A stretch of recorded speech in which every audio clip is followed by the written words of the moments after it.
지난주에는 이기중 목사님이 시편 57편 말씀을 가지고 설교해 주셨고요. 저지난주 2주 전에 제가 오늘 본문 가지고 말씀드렸는데 무슨 말씀인지 기억나세요? 사도 바울이 아덴에서 고린도에 갈 때는 혼자 갔고 선교비도 다 떨어졌고 아덴에서 복음 전했을 때 믿는 사람이 몇 명 안 됐고 남들은 실패했다고 얘기하죠. 계속되는 핍박과 박해가 있었고 여행도 지치고 그래서 고린도에 갈 때 바울의 상태는 어땠다고 했죠? 지치고 외롭고 힘들고 두렵고 고린도 전서 2장 3절에서 얘기하잖아요. 내가 너희 가운데 있을 때 두렵고 떨렸다고 이렇게 얘기하잖아요. 그러면은 고린도에서의 선교도 실패하는 것이 마땅합니다. 선교하는 사람이 두려워하는데 두려워했던 이유 중에 한 가지는 고린도의 영적 분위기 때문이라고 생각해요. 여러분 그 당시에 대도시라고 해봤자 인구가 몇 명 되겠어요?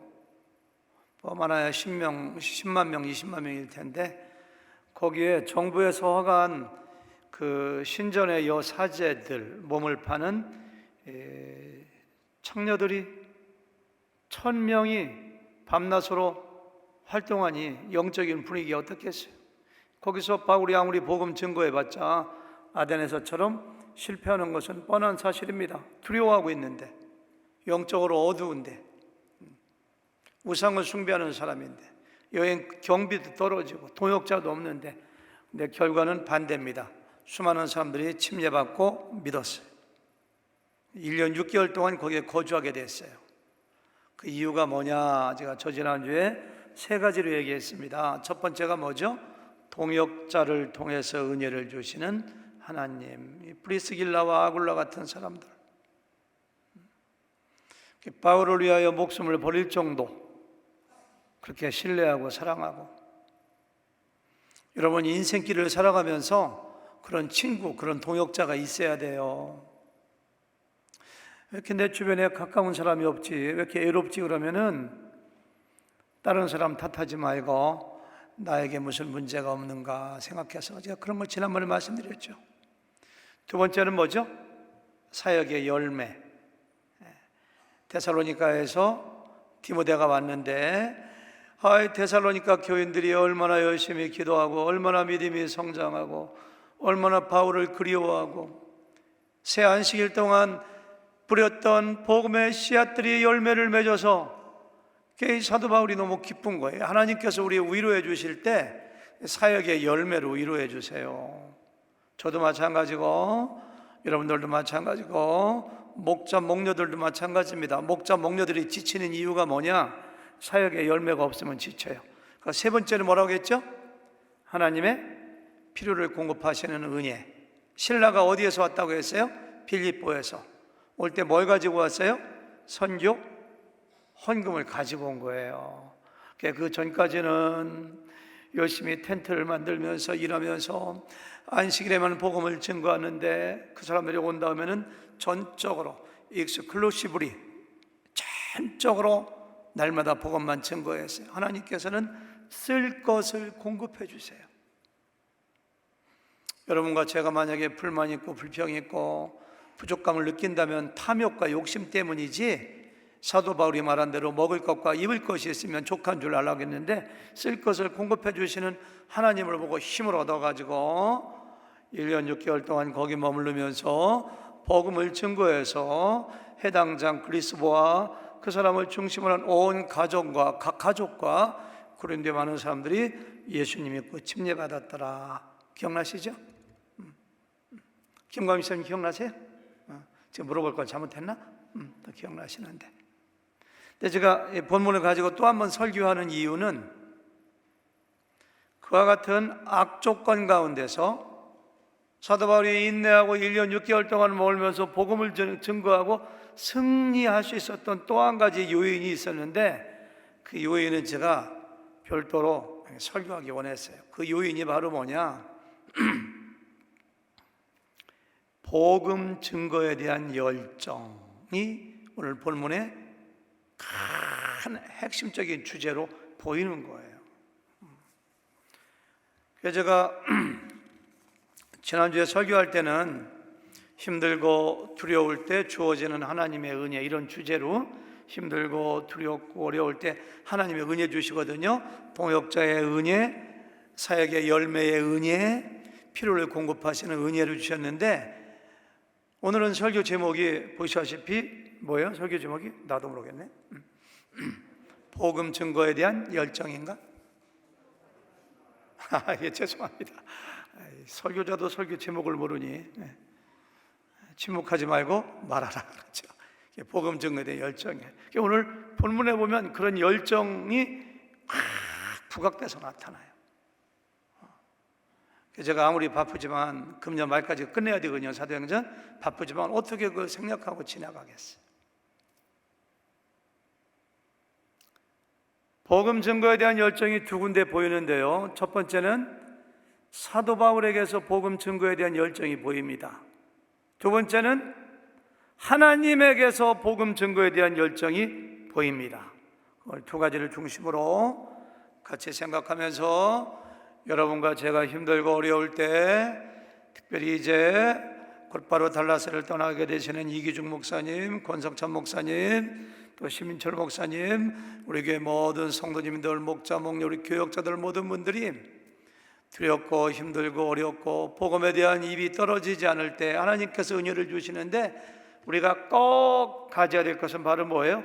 복음 증거에 대한 열정. 같이 공부하면서 복음을 전하는 그 열정이 회복되기를 바랍니다. 사도 바울이 자신을 대적하고 비방하는 사람들에 대하여 한마디 합니다. 그전 같으면은 비방하고 대적하면 그냥 아무 말도 안 하고 떠나가는데, 지금은 작심한 듯이 그들을 향하여 매몰차게 한마디를 하는데, 그것이 5절, 6절에 나와 있어요. 5절 중간부터 유대인들에게 거기서부터 시작. 유대인들에게 예수는 그리스도라 밝히 증거하니, 이제 증언했죠. 그러니까 시작. 그들이 대적하여 비방하거늘 바울이 옷을 털면서 이르되 너희 피가 너희 머리로 돌아갈 것이요 나는 깨끗하니라. 이후에는 이방인에게로 가리라. 뭔가 좀 냉정해 보이죠? 뭔가 매몰차 보이죠? 대적하여 비방하거늘, 바울이 옷을 털었어요. 옷을. 이것은 예수님께서 생전에 제자들에게 하셨던 말씀을 그대로 순종하는 것입니다. 누가복음 9장 5절이나 누가복음 10장 11절에 보면 예수님께서 제자들을 전도에 내보내면서 하시는 말씀이 있습니다. 그들이 너희들에게 복음을 증거했는데도 영접하지 않으면은 신발의 먼지를 다 털어서 증거를 삼으라. 어떤 성경 번역에 보니까 신발의 먼지를 다 털어서 그들에게 경고하라. 이렇게 경고하라. 나는 너희들에게 복음을 전했다. 근데 너희들이 믿지 않는다. 따라서 너희들이 멸망해도 구원받지 못해도 모든 책임은 너희에게 있다. 알았지? 나는 복음을 전했어. 이렇게 하는 거예요. 사도 바울은 신발의 먼지를 털지 않고 옷의 먼지를 털었어요. 구약 성경에도 옷의 먼지 털는 거 있거든요. 먼지를 다 털면서. 털는 이유가 뭐예요? 나 여러분들에게 복음을 증거했습니다. 여러분들이 믿지 않아서 만약에 구원받지 못하고 영원한 지옥불 심판을 받는다면 여러분들의 피가 여러분들 머리에 돌아갈 것입니다. 나는 책임이 없습니다. 그런 뜻이에요. 그래서 이렇게 옷에 먼지를 터는 것은 그림 언어이고, 말로 하는 것은 너희 피가, 너희가 심판받아 지옥에 가는 그 피, 징계가 너희 머리, 너희 책임이야. 나의 책임은 아니야. 지금 이렇게 말씀하시는 거예요. 여러분, 이 사도 바울의 이와 같이 먼지를 털어버리고 너희 피가 너희 머리에 돌아간다는 이 말에, 이 메시지가 주는 복음 증거에 대한 사도 바울의 애티튜드, 복음 증거에 대한 사도 바울의 생각이 어떠한가 우리는 어렵지 않게 금방 알 수가 있습니다. 사도 바울은 철저히 내가 복음을 전할 수 있는 기회가 주어졌음에도 불구하고 내가 입을 열어 복음을 증거하지 않아서 그 사람들이 구원받지 못한다면 자기에게 화가 있다고 생각하는 거예요. 그 사람의 피가 나에게 온다고, 내가 책임져야 된다고 생각하는 거예요.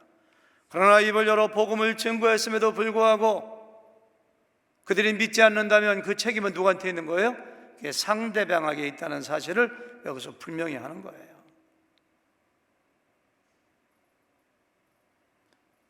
성경을 많이 읽는 분들은 구약 성경 어디에 이와 같은 사상이 나와 있는가 금방 알 거예요.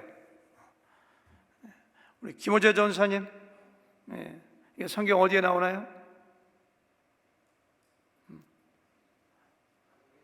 잘 생각이 안 나시죠? 에스겔서 33장에 보면은 1절부터 9절까지 집에 가서 한번 읽어보세요. 하나님께서 말씀하십니다. 에스겔에게 내가 너를 파수꾼 세워서 내가 입을 열어서 너희들이 회개하지 않으면 너희가 멸망받는다 라고 이야기했는데도 그들이 믿지 않으면 너는 책임이 없어. 그들이 멸망받을 거야. 내 파수꾼인 네가 그 말을 하지 않아서 저 사람들이 멸망받는다면 그 피를 너에게서 찾을 거야 말씀하셔요. 1절부터 9절까지 읽어야 되는데요, 다 읽으려면 시간 걸리니까 7절부터 9절까지만 읽어볼까요? 에스겔서 33장 7절부터 9절까지.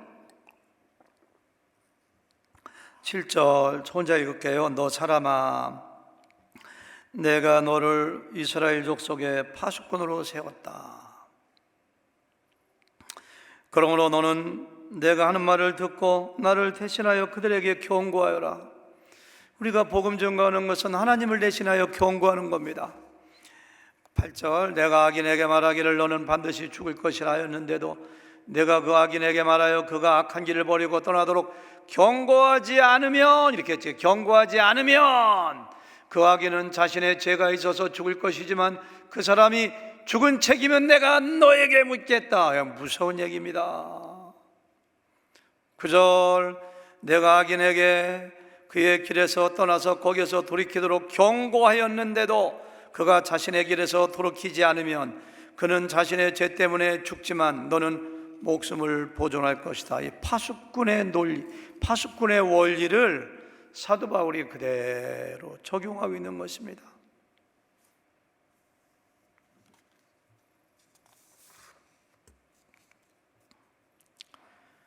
사도 바울은 자기가 하나님이 세워준 파수꾼이라고 하는 셀프 아이덴티티, 나는 파수꾼이야,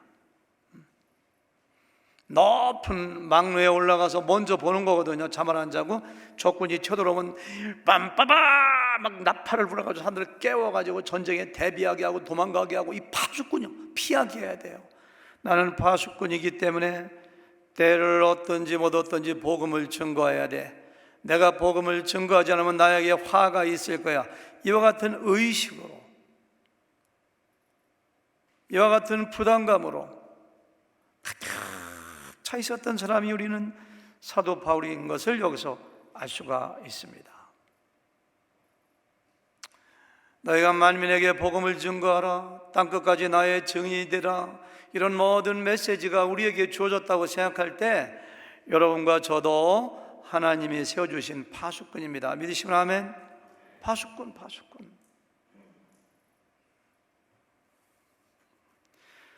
모든 사람이 죄를 범하였음에 하나님의 영광에 이르지 못합니다.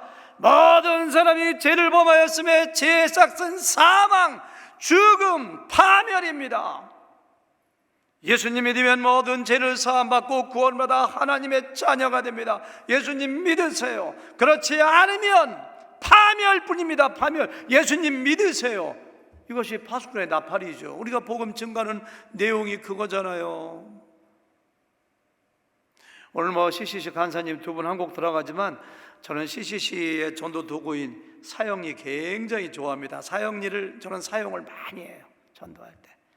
근데 사형리 마음에 안 드는 게 딱 한 가지 있어요.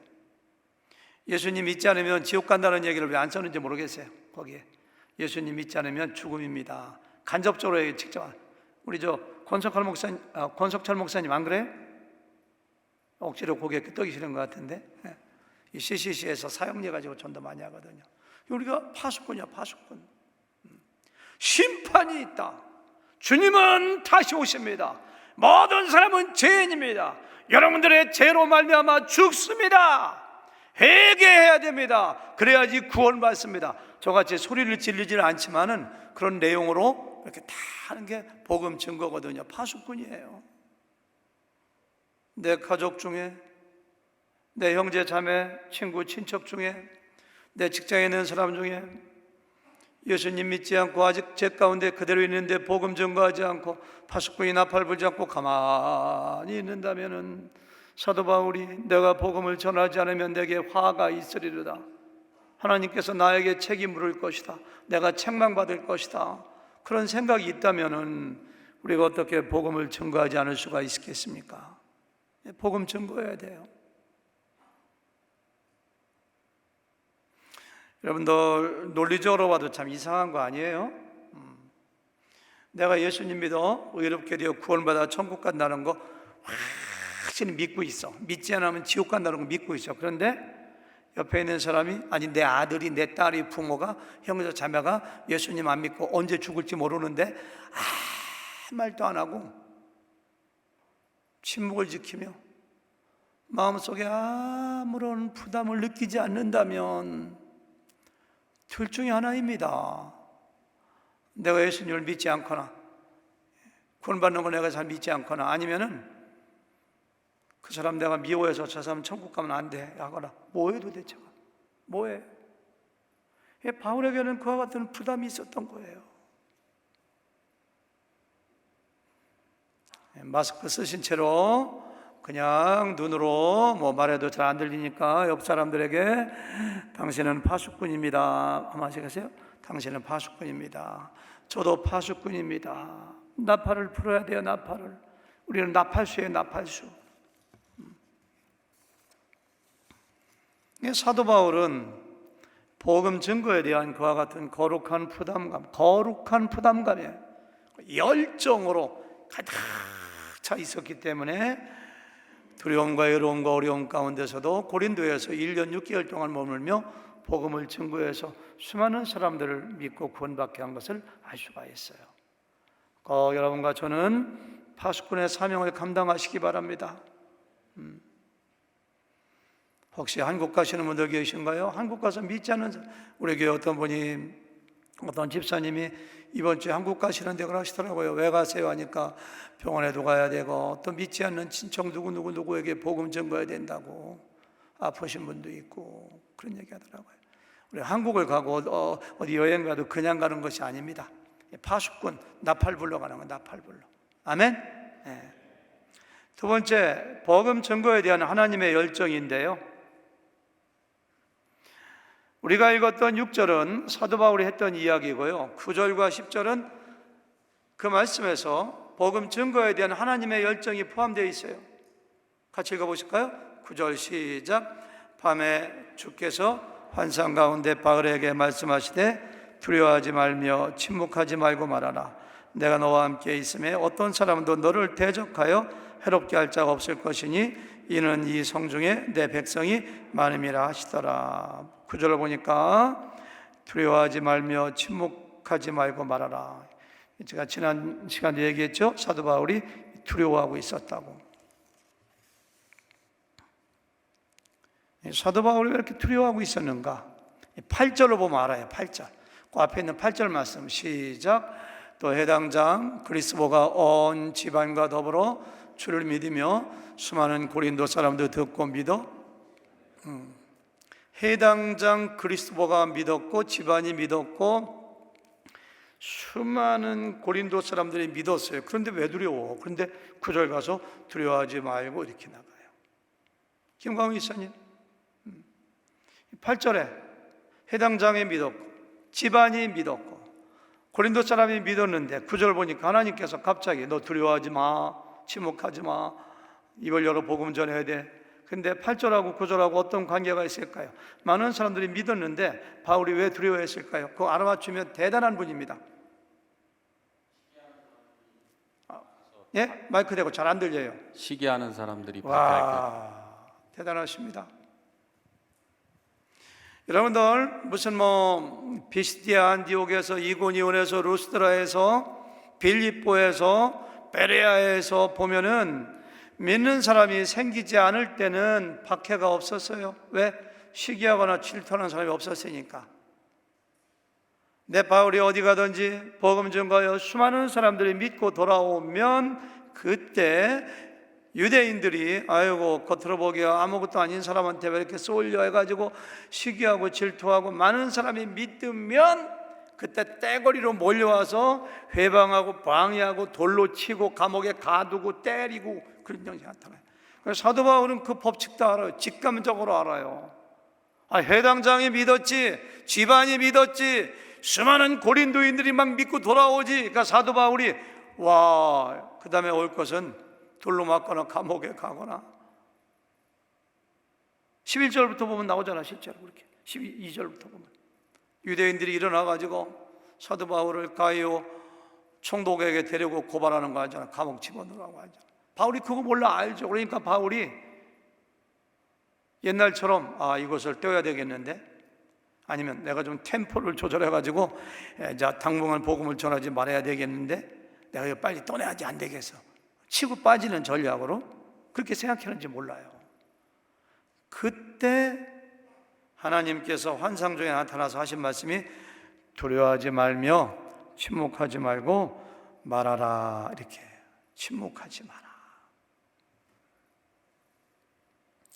옛날 개역 성경에서는 잠잠하지 말고 이렇게 했어요. 침묵하다, 이 말의 헬라어가 시오파오. 헬라어는 오자로 끝나는 건 다 동사입니다. 오자, 동사 원형이에요. 시오파오, 침묵하다 이렇게 했어요. 명령형입니다. 2인칭, 너 침묵하지 마. 침묵한다는 것은 아무 말도 하지 않고 그냥 벙어리처럼 잔잔한 호수처럼 가만히 있는 게 침묵하는 거예요. 그런데요, 마가복음 4장 39절에 보니까 예수님과 제자들이 갈릴리 호수에서 어마어마한 파도와 풍랑을 만났을 때 예수님께서 바다와 바람을 꾸짖어 가로되 잠잠하라 이렇게 했죠. 잠잠하라, 고요하라. 그때 잠잠하라, 이것이 바로 시오파오예요. 시오파오.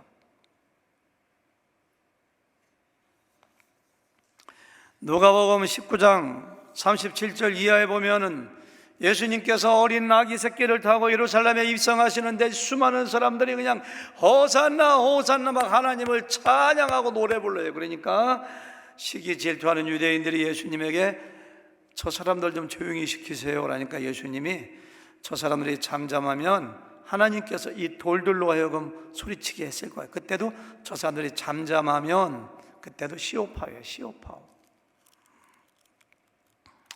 여러분 꼭 기억하세요. 하나님의 자녀, 구원받은 하나님의 백성들은 잠잠할 때와 입을 열어 소리칠 때를 잘 구별해야 됩니다. 하나님께서 성경을 보면 그래요. 성경 어디에 보면 말을 많이 하지 말라, 침묵하라, 어디 보면 말하라 이렇게 했거든요.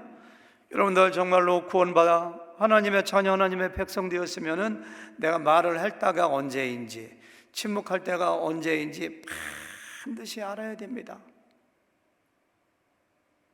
이건희 집사님 한번 얘기해 보실래요? 혹시 여러분들 졸리신 분 계실까 봐 시키는 거 참 싫다고 하시더라고. 좀 이해해 주세요.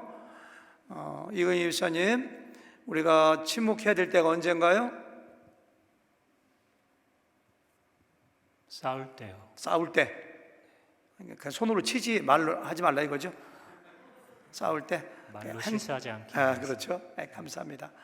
누구 불평하고 원망하고 누구 뒷담화하고 누구 깎아내리고 이때는 꽉 여러 명이 모였을 때 그런 얘기 나오면 그때 입에 자크를 팍 닫아야 돼요. 침묵해야 돼요. 내 속에서 막 불평이 나고 하나님이 가장 싫어하시는 것이 원망하는 거예요. 원망하는 거, 불평하는 거, 막 누구 막 해코지 하려고 막 모함하고 막 하는 거. 그럴 때는 우리가 뭐예요? 꼭 침묵해야 돼요. 침묵. 여러분도 잊어먹을까 봐 얘기합니다. 자, 두 손 들으세요. 두 손. 침묵하세요. 침묵. 그렇죠. 꽉 그때 침묵하셔야 돼요. 그때는. 근데 언제는 말해야 되느냐? 찬양할 때. 어떤 사람은 예배 들어오기 전에 밖에서 그렇게 쫑알쫑알 얘기 많이 하다가 교회 들어와서 찬양할 때 보면 그냥 팔짱 끼고 입을 꽉 다물어. 그러면 안 되는 거예요. 찬양할 때 입을 열어야 돼요. 큰 소리로. 언제 입을 열어야 되느냐?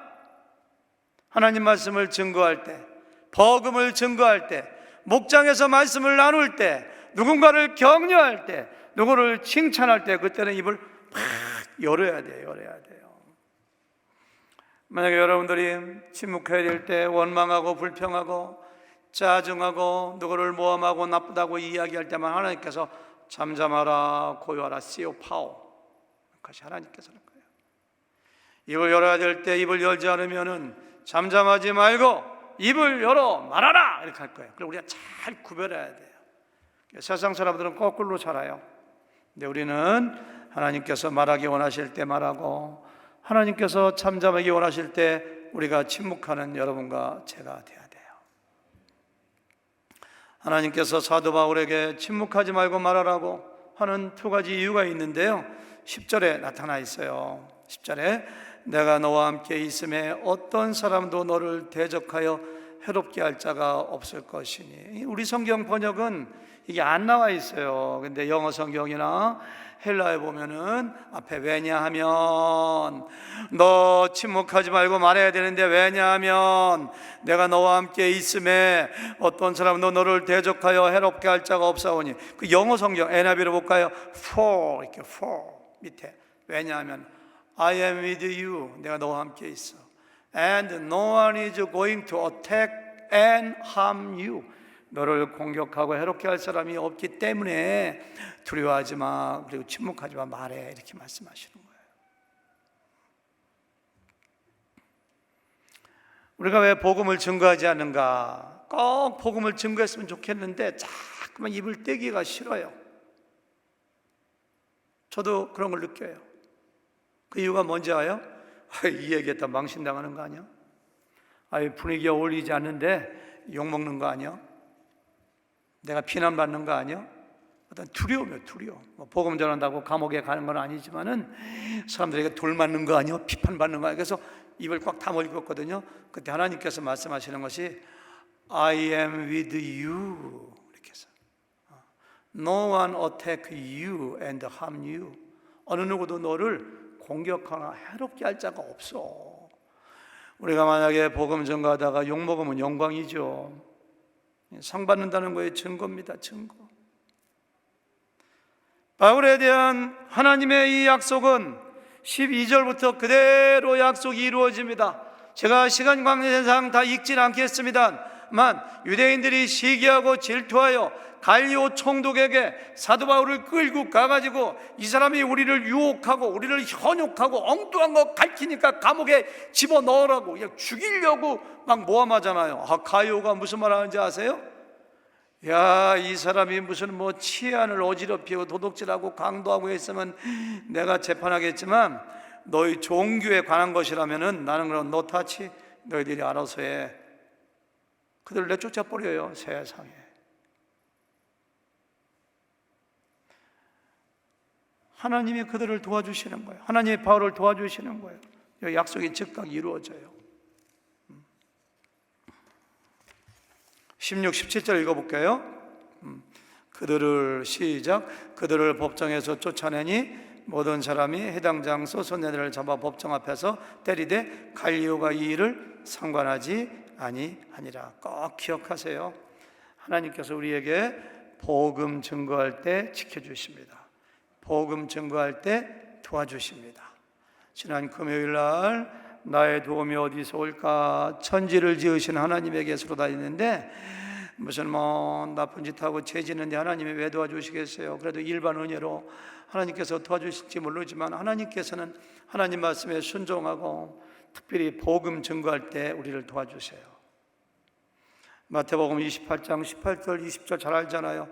예수께서 나와 일러 말씀하여 이르시되 하늘과 땅의 모든 권세를 내게 주셨으니, 권세를 가지신 분이 얘기해요. 그러므로 너희는 가서 모든 민족을 제자로 삼아 아버지 아들과 성령으로 침례를 베풀고 내가 너에게 분부한 모든 것을 가르쳐 지키게 하라. 그 다음 말은 뭐예요? 볼지어다. 다 같이 시작.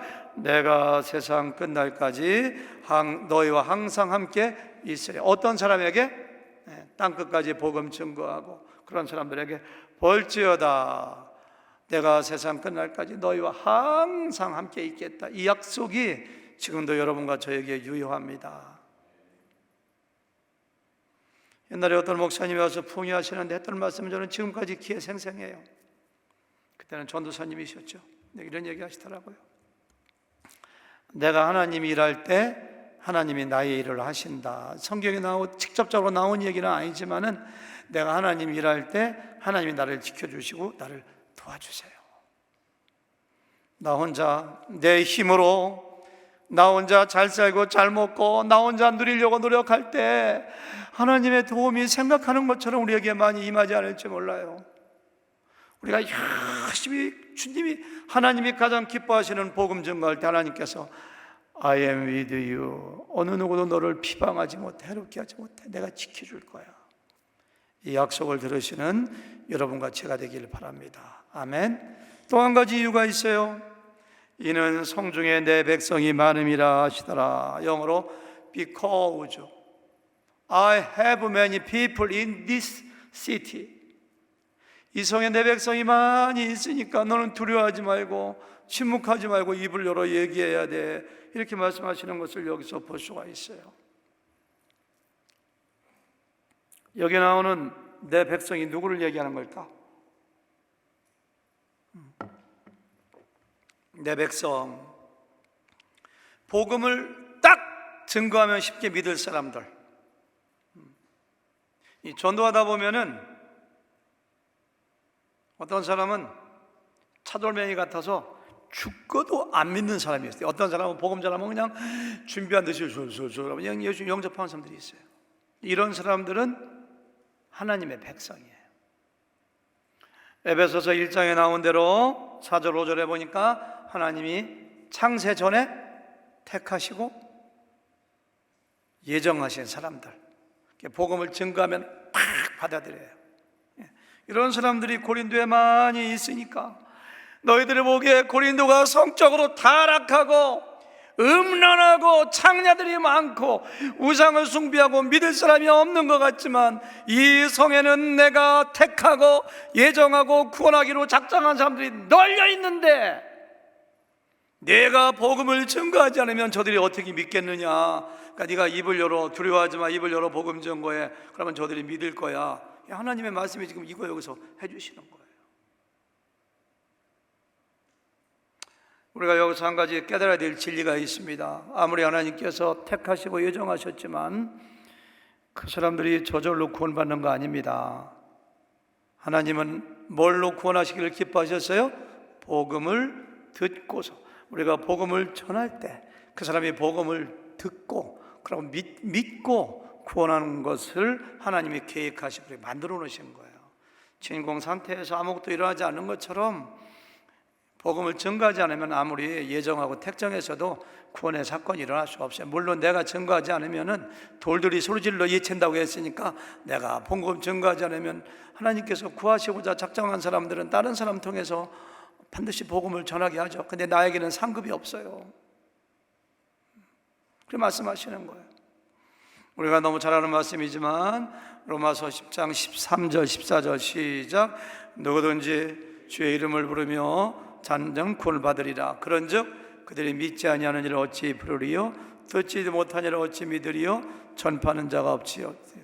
전파하는 자가 없이 어찌 들으리요? 전파해야지 듣고, 들어야지 전파해야지 듣고, 들어야지 믿고, 믿어야지 영접을 하지. 주님의 이름을 부른다는 건 영접한다는 얘기거든요.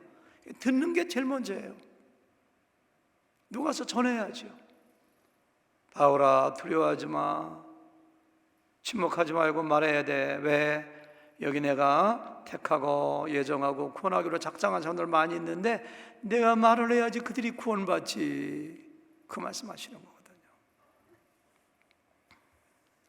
그래서 바울이 1년 6개월 동안 그곳에 남아있으면서 열심으로 복음을 증거했고 그동안에 수많은 사람들이 예수님 믿고 구원받았어요.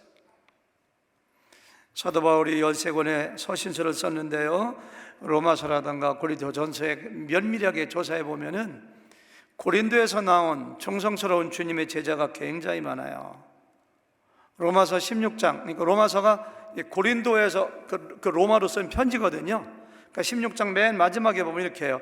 여기에 있는 누구누구가 너희한테 안부 전한다. 거기 나오는 제자들이 베베라고 하는 여제자, 맨 끝에 보니까 더디오, 에라스도, 가이오, 구아도, 클로에, 고린도 교회의 좋은 목자들이, 제자들이 너희들한테 무난한다 이렇게 얘기해요.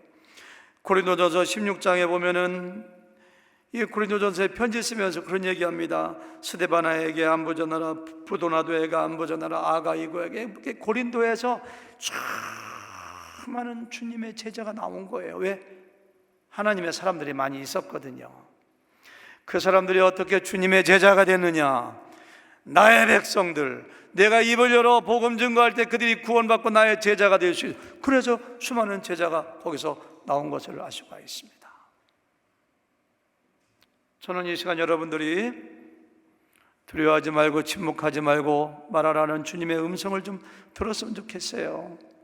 누구누구야, 달라스에 내 백성이 많으니라. 누구누구야, 너희 집안에도 내 백성이 많으니라. 윤재원 집사야, 네 친구 중에도 내 백성이 많으니라. 이근희 집사야, 내가 직장에서 날마다 만나는 사람들 중에서 내 백성이 많으니라. 그들이 구원받기 위해서 네가 침묵하지 말고 입을 열어 복음을 증거해야 되니라. 우서가, 네가 사업상 날마다 만나는 사람 중에도, 아니 내 집안에도 내 백성이 많으니라. 이기종 목사님, 내 백성이 많기 때문에 지금 페북스로 복음 증거로 가는 거예요. 권석천 목사님도 마찬가지예요. 석찬아, 너 공주에 가서 사역할 텐데 공주대학교에 내 백성이 많으니라. 이런 음성을 듣고 가셨으면 좋겠어요. 근데 가서 입을 꽉 다물고 그냥 가만히 있으면 그들이 어떻게 구원받느냐 이거예요. 구원받을 길이 없어요. 내가 침묵하고 있으면 돌들이 소리질러. 내가 침묵하고 있으면 다른 사람들이 와서 복음을 전해. 그들은 구원받아, 반드시 받아. 그러나 나는 하나님께 책망받아요. 나는 하나님이 주시고자 하는 면류관을 받지 못해요. 그래서 입을 열어 복음을 증거해야 돼요. 아멘. 사도 바울의 열정은 파수꾼의 열정이고요, 하나님의 열정은 내 백성의 열정입니다. 이 두 가지 열정이 팍 결합해가지고 그 영적으로 어두운 도시 고린도에서 1년 6개월 동안, 제가 지난번에 얘기했잖아요. 저 라스베가스 가면 숨이 막힌다고. 바울도 그랬을 것 같아요. 그냥 거리에 그냥 몸 파는 여자들이 그냥 밤낮으로 싸돌아다니 볼 때마다 얼마나. 근데 거기서 1년 6개월 동안 머물면서 위대한 영적인 풍을 일으키고 교회를 세운 것을 알 수가 있습니다. 지난번에는 세 가지 은혜 얘기했죠. 동역자의 은혜, 열매의 은혜, 필요한 걸 채워주는 선물의 은혜. 오늘은 뭐예요? 복음 열정. 이 네 가지, 하나님의 열정, 나의 열정, 이 열정을 가지고 척박한, 정말 어려운 여러분들의 직장이라든가 교회라든가 목장이라든가 해서 복음을 증거하여 사도 바울이 고린도에서 이루었던 영적인 부흥을 이루는 여러분과 제가 되기를 주님의 이름으로 축원합니다. 하나님 감사합니다. 오늘 말씀을 통해서 침묵할 때를 알게 하시고 입을 열어 말할 때를 알게 하여 주시니 참으로 감사합니다. 입을 열어 복음을 증거함으로써 하나님의 백성을 구원하는 귀한 역사가 우리의 개인적인 삶 가운데, 직장에서, 가정에서, 교회에서 있어지게 주님 축복하여 주시옵소서. 예수님의 이름으로 감사하며 기도 올려 싸움나이다. 아멘.